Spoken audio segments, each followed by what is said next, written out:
भारत की स्वतंत्रता के बाद अंग्रेजों ने भारत को अनेक टुकड़ों में बांटने का निर्णय किया।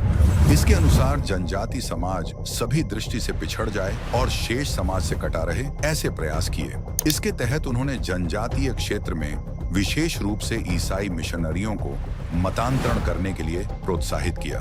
फलस्वरूप कुछ क्षेत्रों में बड़े पैमाने पर जनजाति समाज ईसाई हो गया। यह आवश्यक था। वनवासी समाज अपनी पहचान पुनः हिंदू के रूप में करते हुए शैक्षिक, आर्थिक, सामाजिक आदि सभी क्षेत्रों में प्रगतिशील हो जाए तथा शेष समाज भी जनजातीय समाज को अपना अभिन्न अंग मानते हुए समरसता के भावों की पुष्टि करने वाला व्यवहार करे। इसी लक्ष्य की प्राप्ति के लिए संघ के द्वितीय परम पूजनीय सरसंघचालक श्री गुरु जी की प्रेरणा से 26 दिसंबर 1952 में वनवासी कल्याण आश्रम की स्थापना की गई। समय के साथ ही कार्य के कई आयाम विकसित होते गए।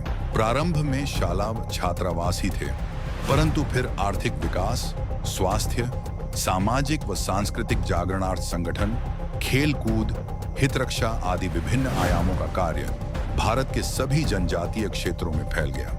वनवासी समाज अपनी परंपरागत पहचान पर गौरवान्वित हो, ऐसे सामाजिक व सांस्कृतिक स्तर पर भारत भर में वनवासी जागरण के प्रयास चल रहे हैं। इसके कारण ही वनवासी समाज जागृत होकर राष्ट्रीय दृष्टिकोण से समरसता के भावों से सराबोर होने लगा है। शहरी समाज भी वनवासी समाज को अपनाने लगा है। तू मैं एक रक्त, इस ध्येय वाक्य को ध्यान में रखकर जनजाति समाज के संस्कृति, परंपरा और अस्तित्व की रक्षा करने हेतु राष्ट्रीय स्वयंसेवक संघ का अनुषांगिक संगठन वनवासी कल्याण आश्रम निरंतर प्रयासरत है।